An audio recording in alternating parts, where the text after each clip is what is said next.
what would you say from your experience, from everybody that you've helped, the ones that have succeeded and the ones that have failed, what would you say are the types of personas or the type of people that would do best from hiring virtually? With the exception of your specialist services like your doctors, nurses, lawyers, to some degree your bookkeeper and your accountant, those are not positions that you want to hire out virtually. But if you have a business in this day and age, and let's say 70 to 90% of your business activity is done on a computer, in my opinion, there's no reason why you cannot hand the tasks off to a virtual team member.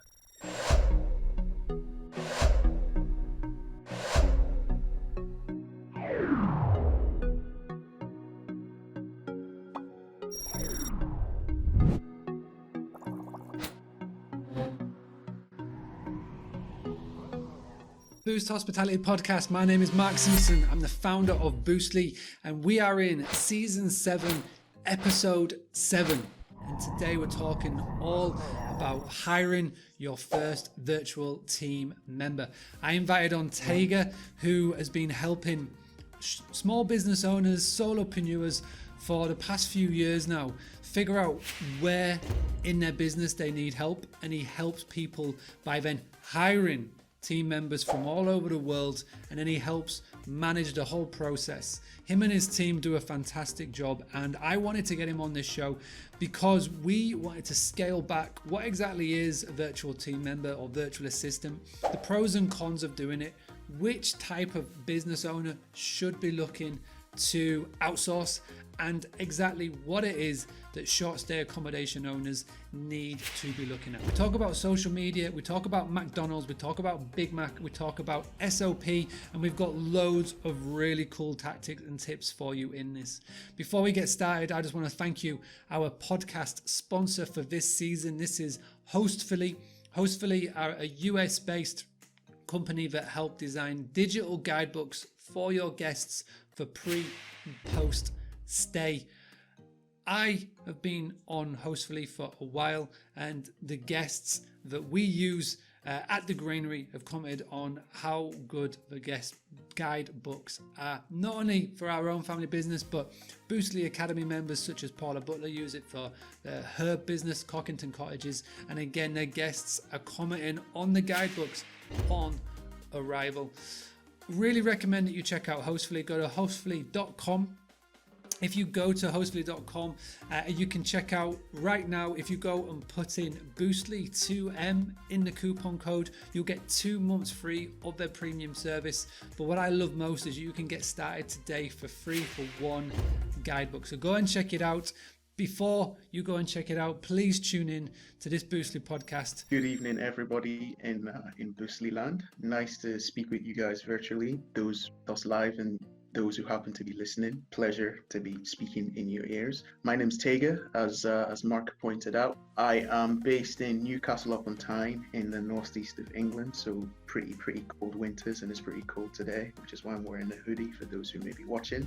And my business is helping self-employed entrepreneurs go from being self-employed to actually having a business by leveraging the power of outsourcing and systemization. From all of the self-employed business owners that you chat to, Tega, what is the one mistake that you see people make time and time again when it comes to the running of their business? The one mistake that I notice time and time again is the fact that people don't tend to treat their business like a business. They tend to treat their business more like a hobby than a business. If you look at someone who's successful from the outset, I can almost guarantee, I can't guarantee it because obviously I wasn't there when they started their business, but from the outset, I can almost guarantee they would have started and acted like they were running a business and not a hobby. Let's just delve right back to the start. And when somebody says virtual assistant, what does that mean? When I say a virtual assistant, I refer to someone who is helping you run your business,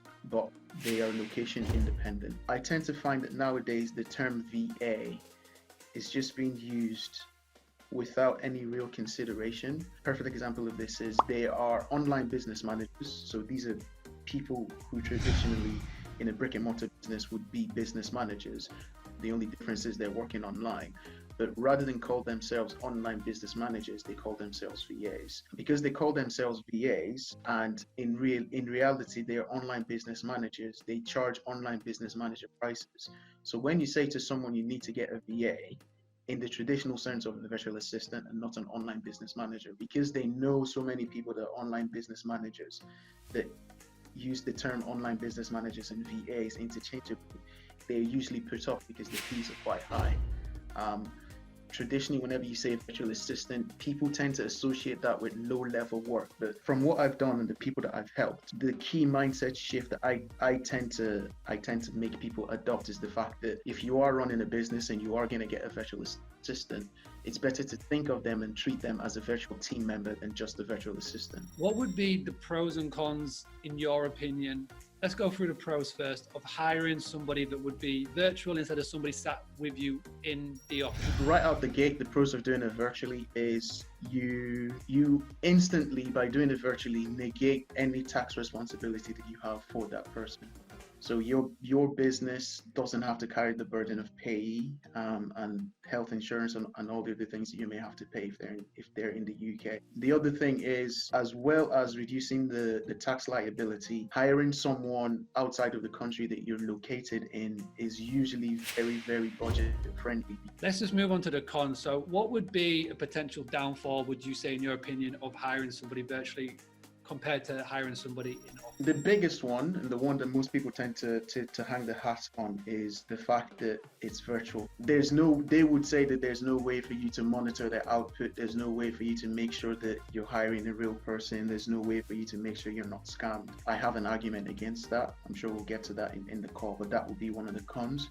And then another one is, because it's virtual, if you don't know how to manage people, just the mere fact that they are virtual, that would actually throw a kink in your plans because you don't know how to manage people. That then filters into everything else that has to happen in the business or about the business. What would you say, from your experience, from everybody that you've helped, the ones that have succeeded and the ones that have failed, what would you say are the types of personas or the type of people that would do best from hiring virtually? With the exception of your specialist services like your doctors, nurses, lawyers, to some degree your bookkeeper and your accountant, those are not positions that you want to hire out virtually.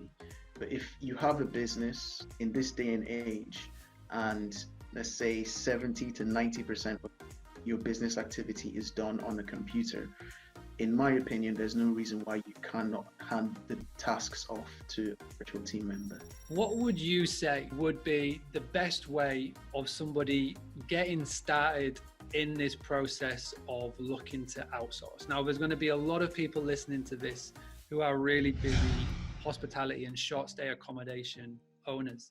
They're trying to do everything themselves. Now, you know, we're not going to say go and outsource your ironing, you know, because there's some things that you need to do and there's some things that you don't need to do. But have you got a sort of a foolproof way? Have you got like a little checklist system that you can just sort of quickly walk people through on how they can go about discovering what tasks they don't need to be doing to be running their business? I have an elaborate way and I have a not so elaborate way. Let me go over the not so elaborate way. The not so elaborate way is, if there's something in your business that you're doing that you don't like doing, I can almost guarantee you, again, that if you go on the internet, you'll find someone that's willing to do that for you for a price. The price depends on what your business can manage to pay that person to get that job done, and if that person can get it done to the level that you're satisfied of their output. That's the not so elaborate way. The more elaborate way is it's from a guy who I watch on YouTube called Alan. I'm gonna butcher his name. Alan Shalinsky. If he happens to be listening to this and I've just destroyed his name, I profusely apologize. It's basically journaling your everyday. So for me, for example, using myself as a case study. Today I woke up. There was a whole bunch of things that I had to do. Some of them vital, in that I had to do them, no one else could do them. Some of them not so vital. In the days gone, or in the years gone, because it's been years now since I've been using virtual team members, I would have done everything myself, right? I would have done everything myself. So what Alan's method is for you to make a note of everything that you do for a period of about 7 to 14 days. And in those 7 to 14 days, you grade things according to how essential it is. essential being this task brings money into the business, or this task is one or two notches away from bringing money into the business. And then the other grades are this task does not bring money into the business. And for fun, you can say, I really hate doing this task and it doesn't bring money into the business. Right from the jump, if you see a whole bunch of tasks going in that last column, which is I really hate this task and it doesn't bring money into the business, that would be where you actually want to look to start outsourcing things, in my opinion. But before you go ahead and outsource or bring anybody on board, you need to make sure that your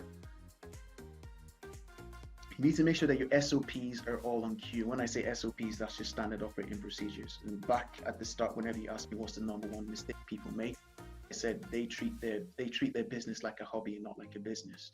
If you go to any McDonald's in the world, I'll use McDonald's because everybody knows McDonald's, you can say with 9 out of 10 certainty that what you get in one country is what you're going to get in another. And the reason that is because of SOP. The fries are cooked a certain way. The fries are cooked for exactly the same length of time. They use the same kind of fries. Some may argue that's bad for the environment because the type of potatoes that they use for the fries are quite difficult to produce. So they use the same kind of potatoes the world over. Burger buns are toasted the same way. The burger wraps are toasted the same way. Everything is, it's almost like everything is built on like on a production line. What you want to do is you want to look at how you can actually start building that production line for your own business. So rather than thinking, I'm going to get Sally Mae over here, who's a virtual assistant, to help me do my social media, you need to think, what do I need to do on social media? And when you say, what do I need to do on social media, that's how many times do I post? How do I create my social media images? How do I create my social media captions? Where do I find images if I haven't got images? Am I doing video? Where am I finding music for my video? Am I using stock footage for my video? So when you answer all those questions and you have that documented, when you then find Sally Mae, who has to do your social media management, it's easier for you to then give that task to Sally and make Sally responsible for doing your social media, as opposed to if the SOP wasn't there. What are you doing then to help hospitality owners or just business owners, anybody that's tuning into this? What are you doing? What have you seen a gap in the market, and what have you created, and what are you doing to help sort of match tasks to potential virtual team members? The biggest opportunity point that I see right now is so cheap, and with most businesses going online right now, there's no reason why you cannot hire, for lack of a better terms, like a number 2 or a number 3 who's just one removed from your number 2, and have them do the things that you don't want to do. So we're using the term outsourcing a lot. I prefer to call it delegation, because when you delegate things in the business, you maintain responsibility for it, but you don't have the need to be the one actually doing the grunt work. I realized that I need help. I really want to go about delegating and finding a virtual team member. Do you have a website? Is there anywhere where people can go where they can find out more? Obviously, we're going to have a talk about a link or a blog post, but where's the best place for people to go to find out more about you and what the work that you're doing? That will be my website. Simply my first name and my last name, tegadiegbe.com. If you can't spell that, Mark is going to be nice enough to put this in the show notes, I assume. Yeah. So that would be the best place to go. I mean, right now on the website, there's a blog post which I put out, which breaks down my entire process for actually how I hire people. The next blog post that I'm working on is how to manage people virtually, because whenever people talk about outsourcing, they tend to sell you the sizzle, in the sense that when you outsource, you free up your time. When you outsource, there's going to be people working for you for like between $2 and $4 an hour. When you outsource, you're going to have the freedom to actually live the life you want to live whenever you started your business. But what they don't talk about is how do you manage the people that you've just brought on. So with what I'm doing and the content I'm going to be putting out, it will be mostly to answer those questions. As I said, the first one is how to actually find someone reliable, because that's the process that I use, from deciding who I want to hire to actually putting a job post out, to interviewing the person, to getting the person on board as part of my team. And then obviously the next step after that is what happens when they are part of your team. How do you give them tasks? How do you communicate with them? So that's the next. Whether you are watching this on YouTube, you're watching this on Facebook, whether you're watching the full recording in the replay, or you're watching little 5-minute chunk on LinkedIn, on Pinterest, Twitter, you name it, I am not doing any of this. All I'm doing is recording it. So I'm going to go into a Dropbox folder, and then through Tega's guidance and through the blog that we're going to send you all to, and from the latter part of what Tega was saying there, the next steps, this is all the key part, because it's super easy to hire somebody. It's really tricky to keep hold of the good ones and to find the good ones and keep hold of them, because unless you do things properly, unless you've got the processes in place, then you might as well just be creating an extra job for yourself.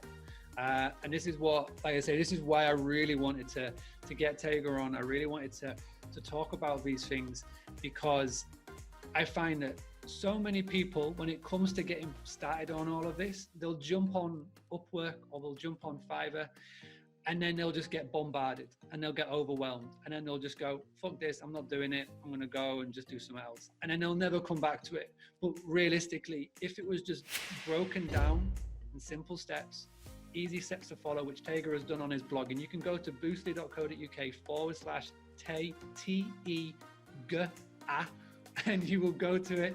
Sorry, I've been trying to teach Alfie how to sound out words, and I've literally got baby talk in my head. so I do apologize for that. But yeah, you go to it and it'll all be in the show notes. I really recommend you go on and check it all out and keep in touch with Tega, because it is key to everybody in here, key to your business. I have been able to free up so much time in what I do with Boostly, and I'm able to now focus on all of the important tasks, where in the past I was trying to do everything and I was never getting anywhere. Since doing all of this and since hiring, the progression has been massive, and I can only thank you, Tega, personally, again, for doing this. So thank you very much. Is there any final thing, anything you want to say to anybody that's thinking of maybe now getting started before we end the podcast? The only thing that I would say is, nowadays, everybody's trying to shove something in your face, especially as a business owner. Facebook ads and what have you, telling you this is what you need to have this funnel, you have to do X, Y, Z.